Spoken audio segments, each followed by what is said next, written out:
and I would like to invite three people from the Swedish energy sector to talk about, zooming in a bit more on the Swedish perspective and the role of nuclear in reaching some of the climate targets that are quite ambitious and of course are talked often about in the same context as nuclear. We have with us Tove Andersson. She is a partner lawyer at Setterwalls Advokatbyrå. She's been working a lot with legal issues around the energy sector and more broadly, not just nuclear. We have Ulf Moberg. He is the technical director of the Swedish transmission system operator, Svenska kraftnät. And we also have Daniel Norstedt. He's the director at the Swedish Energy Markets Inspectorate. So welcome to all three of you. It's great to have you here. And we are going to start with a brief introduction from each and every one of you. Please just maybe a couple of words about who you are and what you do, and then a brief intro, and then we're going to move to a discussion with all of us. So please let us start with Tove Andersson. The floor is yours. Okay. Hello, nice to be here. I'm a lawyer, as you said, and I work a lot with, and I've done for about 20 years, work a lot with not least permitting issues when it comes to environmental and energy law. And the company as such, we work also, of course, with a lot of energy transactions. So we see the full scene, I would say, both when it comes to project development and also when it comes to investments in Sweden within the energy sector. So I will be happy to discuss what we see in the market in this panel. Thank you. Then please, Ulf Moberg of the Swedish transmission operator Svenska kraftnät. And we are, Svenska kraftnät is responsible for the transmission system, maintaining and developing it with adequate capacity. We are also responsible to balance the power system in Sweden and for the stability and the reliability of the electricity system. We have some challenges today.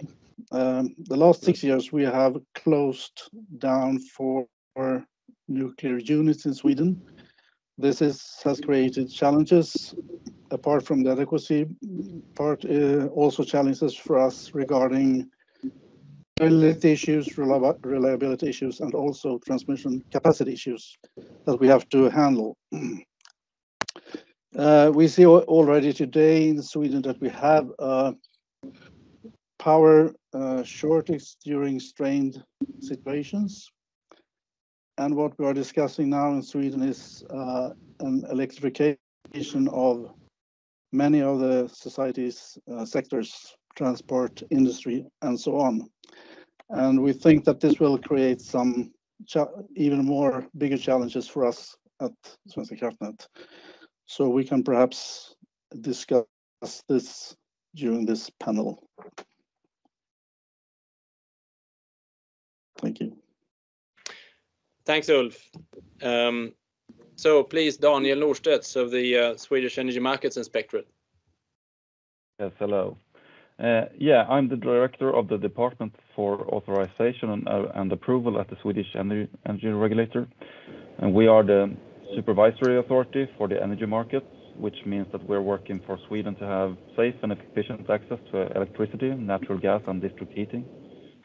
We also supervise the compliance with laws and regulations in the energy market sector. And what we do in my department is mainly to review applications for concessions for major power lines in Sweden. We are now in the beginning of a period of that's going to go on for a couple of decades when the Swedish grid will be renewed and reinforced. And obviously, the work we do is right in the middle of this transition towards a more sustainable energy system that we're all affected by. And the electrification is, of course, to a large extent depending on the possibility to build more power lines and to reinforce the current electricity grid. And thereby the permits or concessions are at the very heart of this transition. So I'm looking forward to tackling these issues in this panel. Thank you.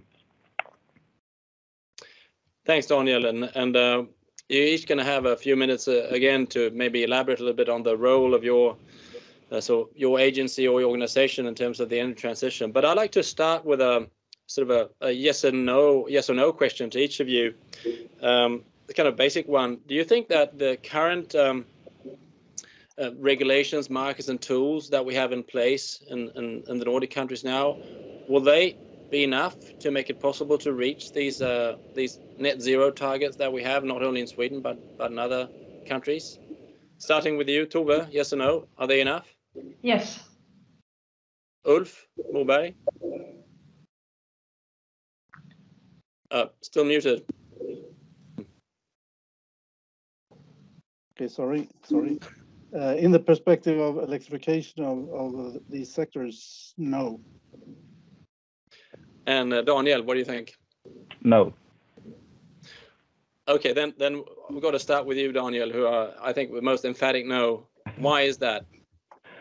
Well, and basically looking at the current regulation, markets, tools and processes to look at the targets to have an energy transition towards more fossil fuel free world towards 2045 in Sweden.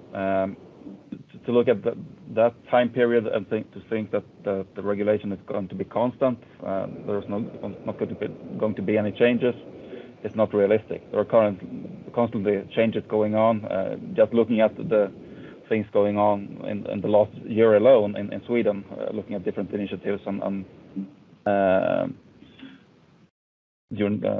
not only from politicians but also from the industry, from different authorities, etc. So changes will happen. That is obvious. So things will happen, and that will I think be enough to make sure that this transition is possible to achieve. So are you saying that, okay, it's not quite enough now, we need to change things, but that's on the move, that things are happening, so you're quite optimistic in terms of changing these barriers or tearing them down? Is that what you're saying? Exactly. There is a lot of political will in the industry, will in the authorities to make these changes that need to happen. So I'm an optimist.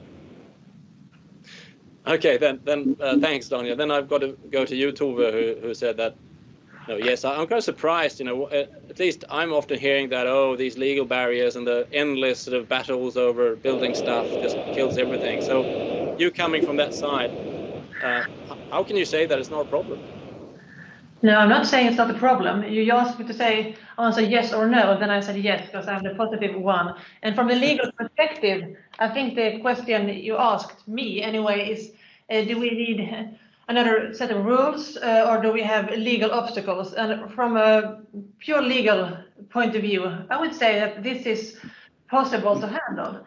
But of course, we have a lot of obstacles when it comes to timing issues and also when it comes to predictability. Because we know that more or less all kinds of energy production requires some sort of permit. And once you get the permit, you have the transport side as well. How to transport the electricity, if you either by grid, it could be gas or it could be electricity. But from the legal point of view, we have rules how to review and how to regulate various kinds of energy production. The main problem in that sector is timing. It takes too many years to get a new permit, regardless of what kind of energy production you plan for. Then if we talk about nuclear, of course we have the legal obstacles that you need an alteration of law in order to provide permits for new sets of nuclear power plants. But that aside, for all other kinds of energy production, we have functional rules, and they can be applied. Then, of course, when it comes to wind power, you have the veto issue, and that's, of course, is some sort of legal restraint. But the overall set of rules, we have that.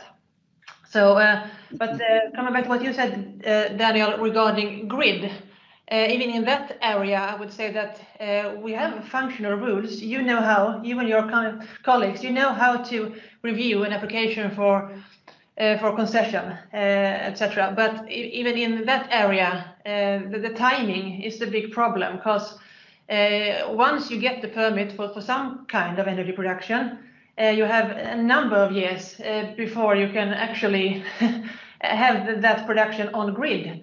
because we have a number of parallel proceedings that we need to adhere to. And so to sum it up, it's the timing and what's happening in all proceedings. That's the main obstacle from my point of view. So please hold that thought, Daniel. Maybe there's a question for you in there, but I want to go to Ulf first. So you said that you didn't really think that current situation is good enough. Would you care to elaborate?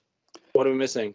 Well, yes, we have a power system today with where the margins are very small, both regarding adequacy and reliability. And now we're discussing electrification, where many forecasts say that the electricity demand will be doubled in 20 years, perhaps.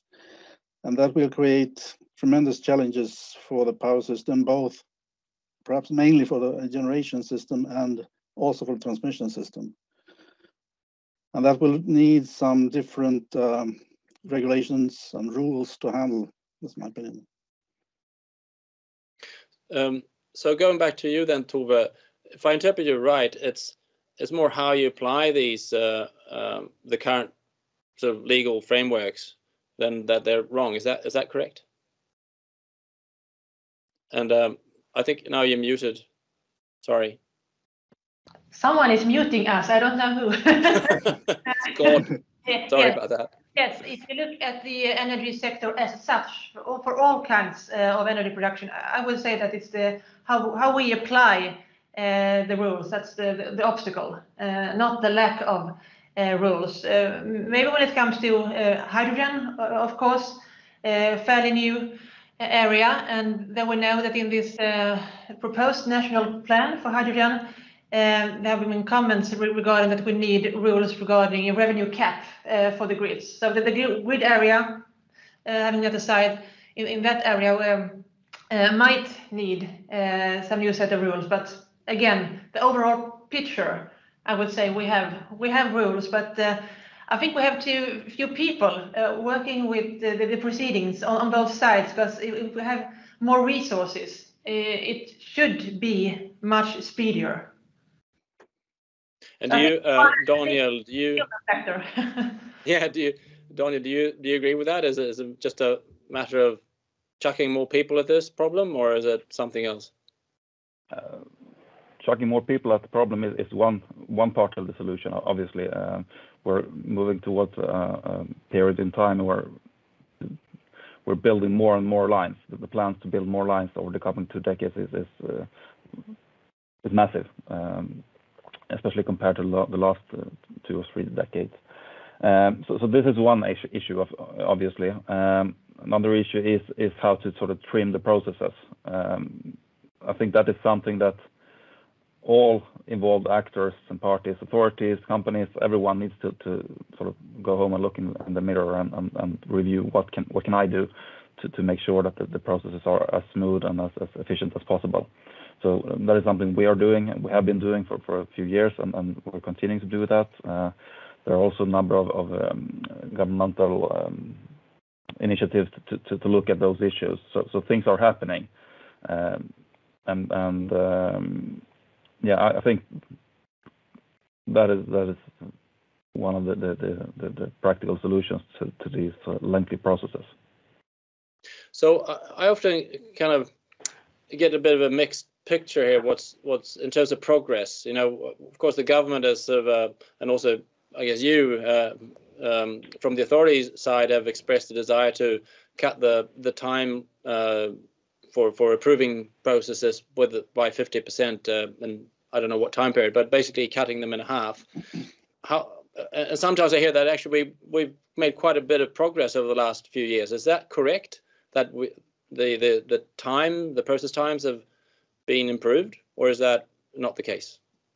Well, it depends on how you look at it. Looking at our process in the Energy Market Inspectorate, looking at comparing for a few years back, then we have cut a significant time in the process. But on the other hand, looking at, and it's also true that there are a number of political initiatives and also a political will and different statements about reducing the processes and the time.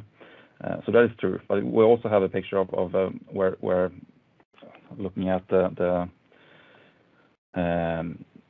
development of regulation regarding, for instance, protection of species and nature, looking at how the courts have ruled in different cases, then we see that there are demands for even more investigation and consideration for these different local aspects.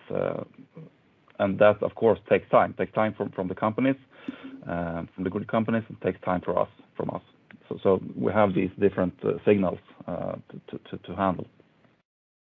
So did I hear right that you think that on your side of things have improved? So the Energy Markets Inspectorate, the time that you need to process sort of infrastructure projects have decreased, but overall there's so many other aspects that perhaps hindered the overall development. Is that correct? Yeah, something like that. We have more efficient processes, and I think I'm quite sure that the grid companies are also looking at the processes, but there are more issues, more complicated issues to consider in this process now compared to a few years ago. Okay. And I saw, Tove, when I asked a question, I thought you were shaking your head there in terms of progress. I don't know if it was.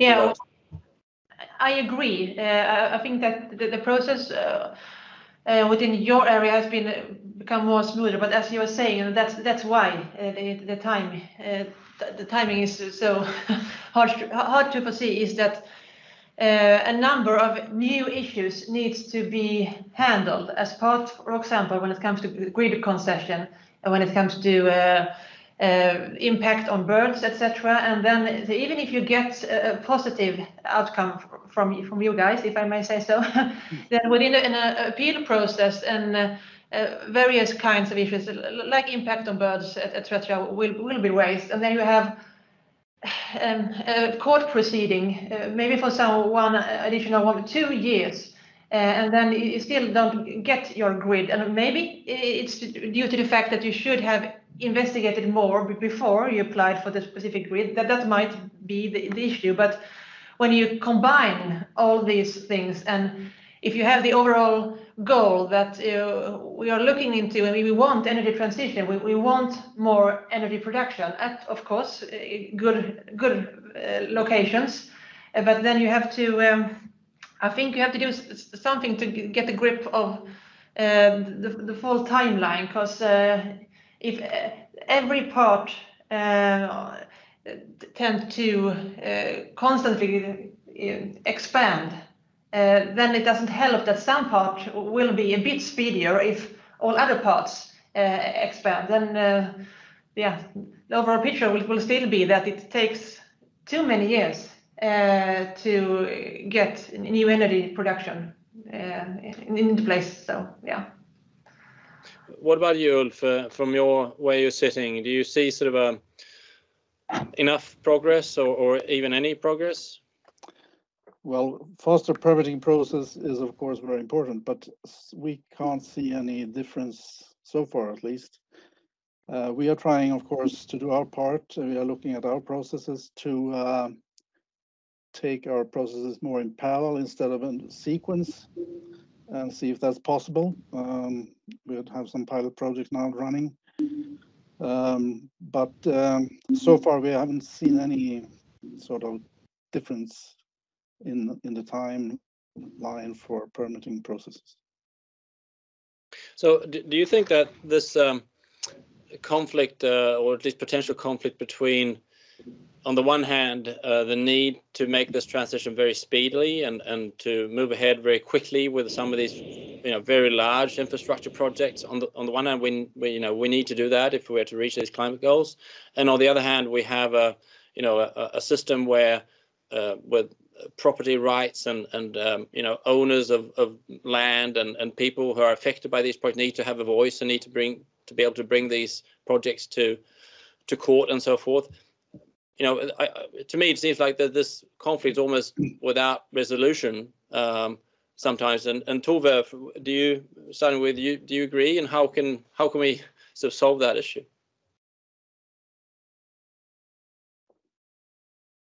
Sorry, I think you've been muted again. I think it's actually that our conference manager mutes you because there's a lot of background noise. So if you can perhaps just pay attention there. Sorry about that.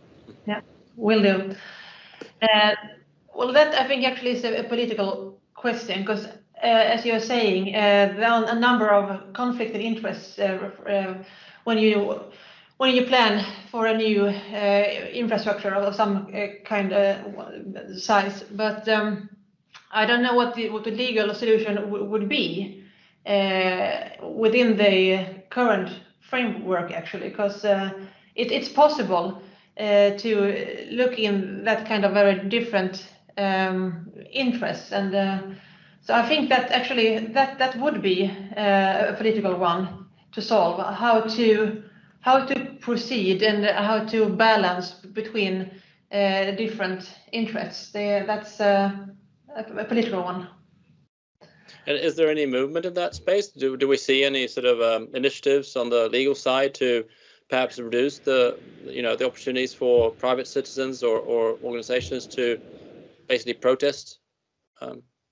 There have been some investigations last year with a proposal that to regulate in the Swedish Environmental Code sections that will underline the importance of the climate.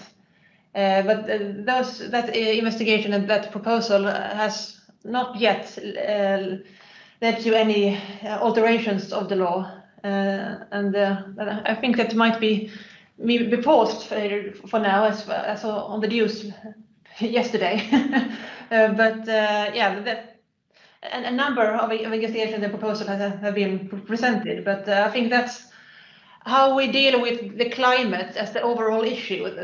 That must be much more focused in actual law to have some sort of effect on this very lengthy procedure dealing with so many interests in various kinds of the process. Yeah, thanks. So now we talked about quite a lot of the sort of general issue of how to get large infrastructure change and build to come to bear. But I'd like to zoom in a little bit on the more sort of specific issue and theme of today. And starting with you, Ulf, we see, of course, the debate and the question around nuclear energy in Sweden has been quite focused on the closure of some reactors, and particularly in the south of Sweden. And if you sort of zoom out a little bit and think about production capacity more generally, do you see that the current sort of market and the way we set up the incentives for investors is that what has sort of been the main driver for the imbalance in production and the resulting price differentials between the northern part of Sweden and the south? Well, yes, I think that's a reason the energy-only market we have has not sort of supported generation that is dispatchable, and we have got a lot of weather-dependent generation in the system and dispatchable generation taken out of operation, and this has created this unbalance between the north of Sweden and south of Sweden, and also creating different prices in the country. And Daniel, do you think what role do you see for sort of the market regulation, your authority, to perhaps facilitate an evolution that could perhaps mitigate some of these negative impacts that we've seen? Well, it's not really my area of expertise, but of course we have this situation because of the development of the production in the different parts of Sweden, and that is also the reason why there's even more of a need of the building and reinforcing the grid. So of course it's something that needs to be looked at for the future. And I've got a question in the chat also with these new connections between sectors and energy carriers, and perhaps some of the applications that we heard before from Maliki van Heek. Do you see sort of new issues around regulations and permitting that we need to address? If we have sort of coupling between, say, hydrogen production and nuclear, is that handled in the current sort of legal frameworks? Do you have an opinion of that? Starting with you, Tove, perhaps. Can you see any new issues arising that we haven't really thought about? And now I think you're muted again, but not before we start talking. Yeah.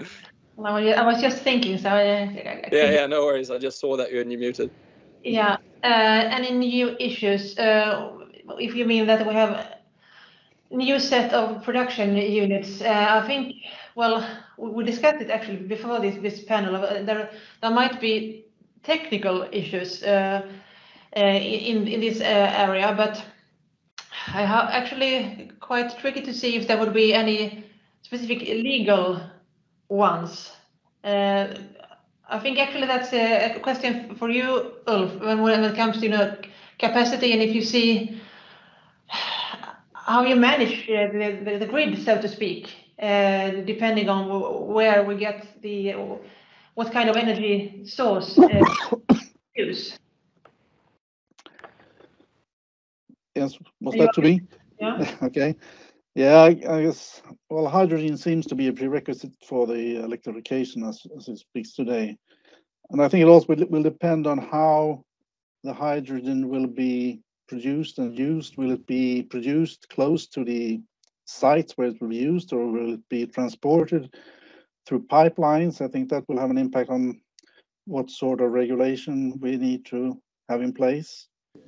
And we are talking much about building grids. So I will just say something about the challenge with grid building. It takes today 10 plus years to get a transmission line in operation. And when we realized that the nuclear plants in southern Sweden would be closed, we started planning and projecting for new lines from North Sweden down to the south of Sweden.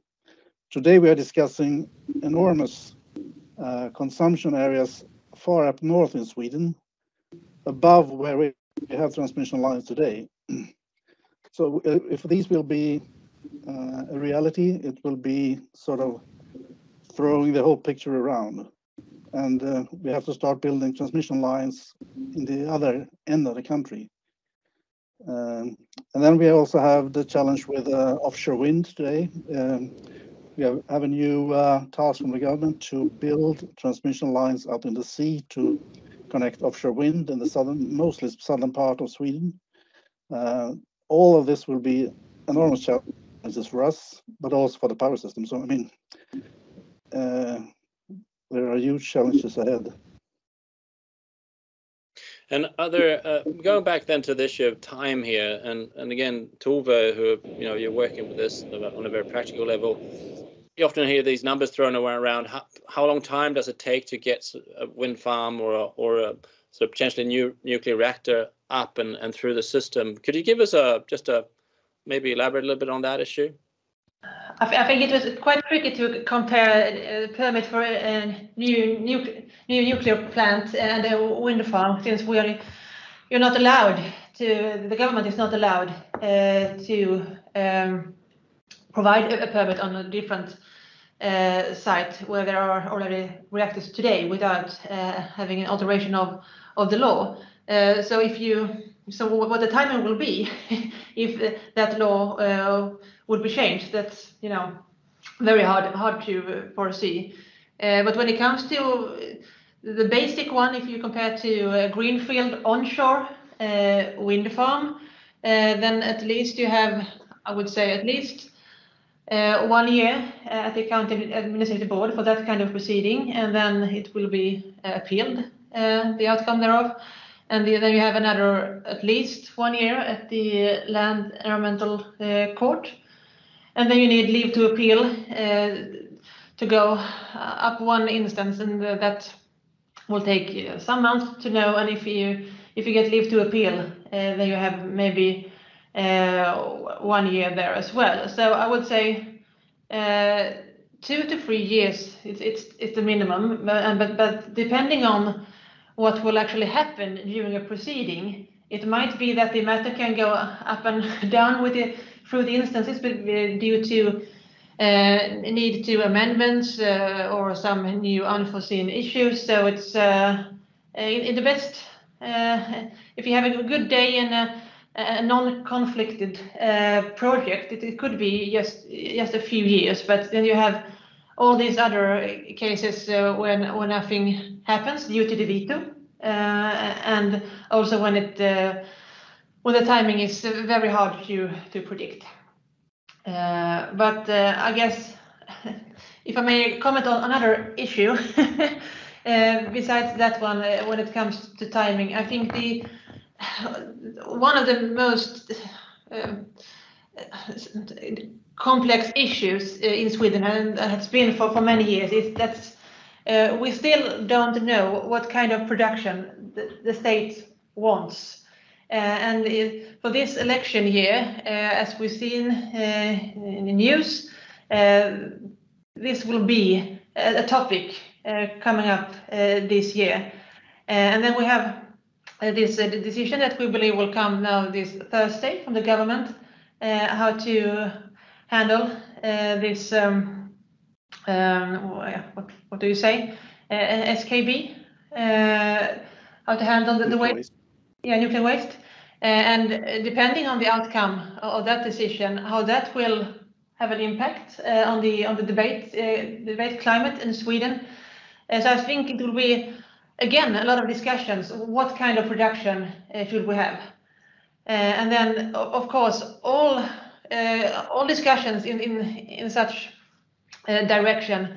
Of course, it's impossible for an investor, regardless of what kind of energy source you're looking into, to predict what will happen in Sweden and where shall I put my money, so to speak. So I think, again, in the end of the day, what all the sector as such, the energy sector as such, needs is predictability, to know what kind of production should we invest in, what can we plan for, and then if we see that there are some legal restraints, of course, then we need to do adjustments. But since it's again coming up, what kind of production should we have?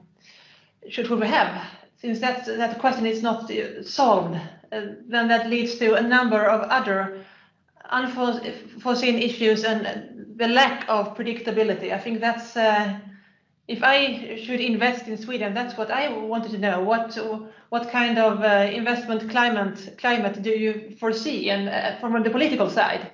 And then we need to have the legal framework to go along with that. So just keep staying with that issue a little bit. So what are you looking for? Are you sort of looking for a sort of a government plan for how much of each power production technology, or would it be sort of are you looking for something that's more open, say we are completely agnostic, including towards new nuclear, and then let the market decide, or to what at what level of sort of predictability and specificity do you think we need to look? Well, I guess it either work could function. Anything that's something else than that's what we'll have today, because as long as you don't know what's legal and what's possible, then you're left to your own guessing. So the format, I don't know. It could be law. It could be policy, but some sort of I think direction would be very useful for a number of companies and also authorities, of course. We need to know how to prioritize. But so, are you specifically talking about this aspect of that you're not allowed to build reactors, so besides the existing sites, or could you specify what you're actually talking about when you say that it's not legal? Yeah, that's hard law today. But then you have the debate that it might be legal, that it might be possible to do something new, and then you have the offshore wind industry. You have the veto when you're within the territorial sea. So you have a number of things that are hard legal restraints, and if that will be the case going forward, then you know that, then you can plan within those frames. But if you, from the state perspective, would like to alter either or, then you must be, I think, direct and yeah. I don't know if I answered your question, but I think it's yeah, well, I think you did. I guess I'm looking for sort of to understand to what extent we move from, put it this way, I think the debate in Sweden sometimes are very conflicted around issues that are, maybe not even intended to be a proper discussion, but sometimes talk about different issues. But there is, I think, a real sort of challenge here to balance the need to make this transition very speedily, and to perhaps there's a trade-off between this tradition of permitting being an open process, and you can sometimes be lengthy, but there's also benefits to that on the one hand, and on the other hand, staying true to the market perspective, where politicians are perhaps not the most suitable to pick what technologies are most efficient to solve a problem. So I think, it's not obvious to me, again, what level of detail that we should look for when you say that you need predictability. Is it just to make sure that the market is set up in a way so that all technologies can compete, or is it even going further that, could be true that you need to actually point to a certain target for technology or what have you? So maybe, think about that for a while, and maybe move then to Ulf and Don, if you can reflect on this. Starting with you, Ulf, I think sort of building on this in the same vein of argument, there's I think sometimes a worry that, the demands on building new and stronger grids simply don't, then it's not feasible to build the amount of new transmission lines that are sometimes kind of envisioned in some of these plans. So maybe it's you at Svenska kraftnät or some new independent system operator who could sort of make a grand plan, if you wish, and say, okay, these are the areas we're going to strengthen the grid enough to perhaps allow for new battery factories or whatnot. Do you sort of, can you maybe reflect a little bit? How do you see that issue being resolved or move forward? Yeah, firstly, I agree that firm long-term conditions is very important for the actors in the power market. And regarding grid and building grids, it's a lot of discussions and a lot of opinions about it should be built more grids. But as I tried to explain earlier, it's huge challenges to know exactly where it should be built. As I mentioned, we now try to reinforce the capacity from north to south of Sweden, but the development now we see is going in some other direction. So how much that benefit that will give in the end, we don't know now. So we have to sort of run to new areas where there's a big need for building grids. And also grids and generation is often complementary investments. So if there were a predictability about where the generation would be built, which will be needed, that would sort of lessen the strains on us on building grids. I mean, if there were built more generation in the southern part of Sweden, the grid wouldn't have been built as much as we think today. So, I mean, they are complementary in many ways, generation and grids. But do you think that there's are we moving towards a situation where we'll actually need to make such a plan ahead, and you can sort of build strengthen the grid to certain areas, and obviously the flip side of that is not to build grid to other areas? Whereas I think the situation today is that you actually only build grids when you have a demand for it. That's kind of the underlying principle, right? So are we going to shift to some other principle, and how is that going to be done in that case? Yeah, that's a good question. I mean, today we are fighting to be able to build grids where there are requests. And if we then should be starting building grids on other places where there are no requests, that wouldn't be possible. So all our time is going, all our resources are going to build where there are requests. If it's industries that want to be electrified, or if it's offshore wind or other wind power that will be connected, that takes more than our resources today to cope with. I think, I mean, to make the grid plans more coordinated with all actors in the market, I think that's would be good. not only grid companies, but also other actors like local authorities and so on. That would be a benefit for the process, I think. So, and that is work going on now to improve that. Daniel, moving to you. Do you sort of what's your perspective on this? Do we need some kind of different planning and or other means to improve the predictability, and I guess also just improve the feasibility of this transition? Well, starting with the grid plans and what Ulf just was saying, that I think a lot could be gained just by having more communication and coordination between grid companies and local authorities and regional authorities. So I think that could of course help the situation long term at least. Regarding the building for the future, of course, it's something that we want the grid companies to do, to not only look at what requests do we have in the near future, but also for the long-term future, because the grid is going to be there for the next 60, 70, 80 years, and looking at the costs and how much it influences people nearby and so on. I think it's suitable to plan ahead for a very long term when you look at the investments. So yeah, but there are initiatives going on to make sure that the planning can be carried out in a better way. So things are happening. So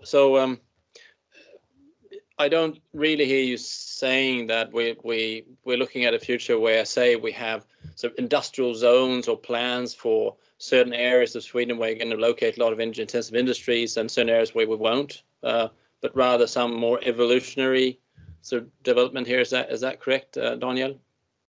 Yeah, I think looking at the future, I think much can be solved through more communication and transparency.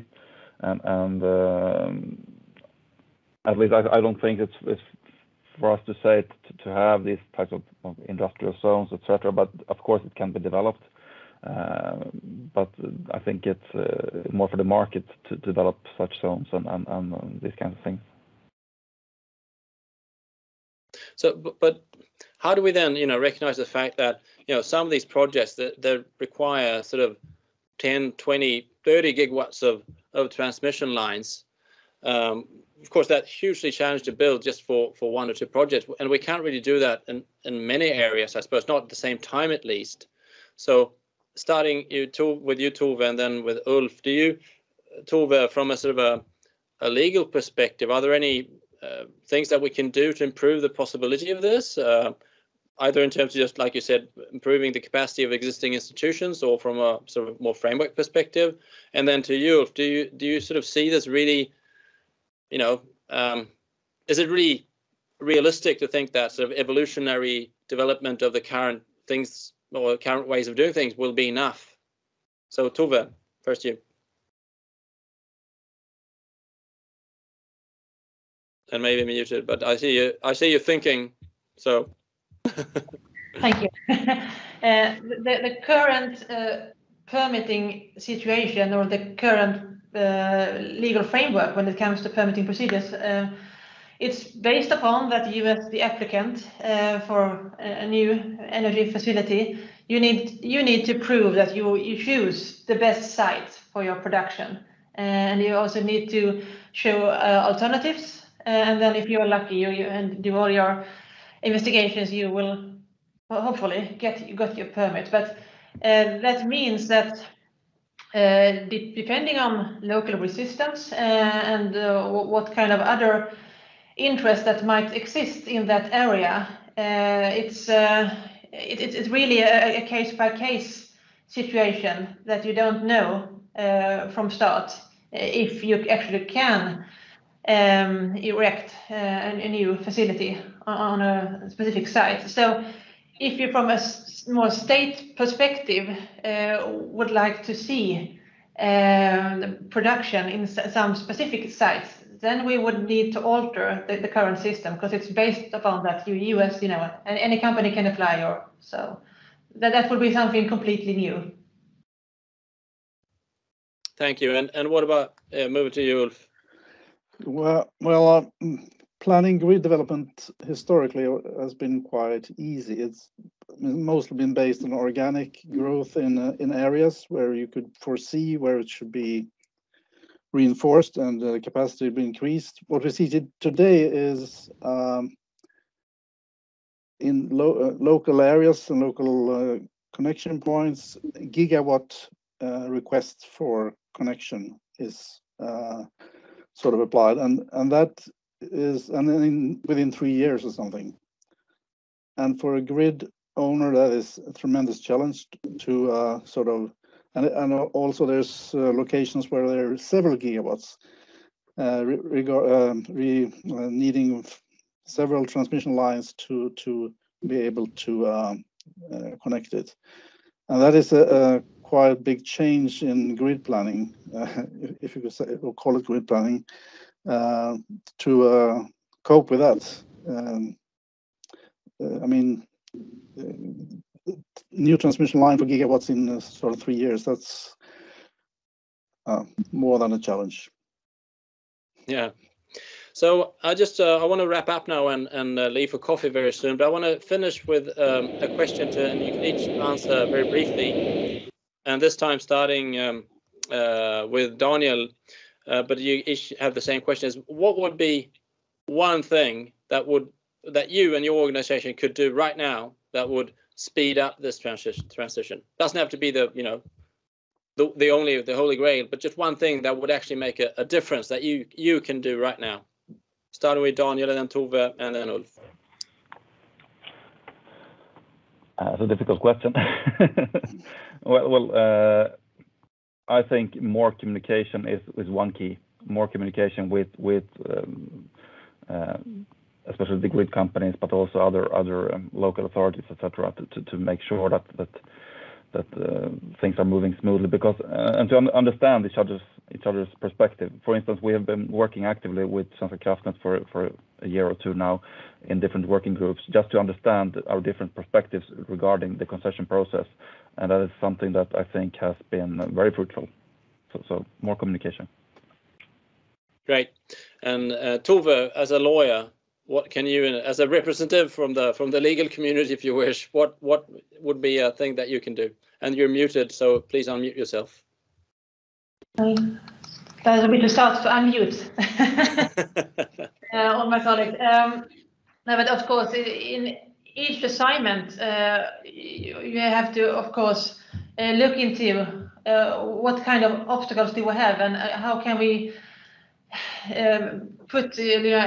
attract and make it visible what kind of obstacles we have from a more national or from the industry point of view, to look into if there are that kinds of issues. But that it's very hard for a lawyer to say that what we can do to change the world. But we are, of course, active in the debate when it comes to legal restraints that we see hinder the process for energy transition. So it's, of course, to speak up and provide possible solutions where possible. But then again, you have our normal day-to-day work. It's a case-by-case legal advice. So, but maybe to be even more active in the legal debate and point the political in the right direction. Thanks. And then final word to you, Ulf, who's the technical director of the Swedish transmission system operator. What can you, as a representative for a key actor here, what can you do? I think if I have one thing to say, I think we could try to get understanding of that the electricity market has to be adjusted to give incentives for dispatchable generation in the system. For that will be needed in the future for the transition. And internally, we are working with our processes to get them faster, to be able to build our lines faster. With that encouraging words, thank you so much, all three of you, for joining us today.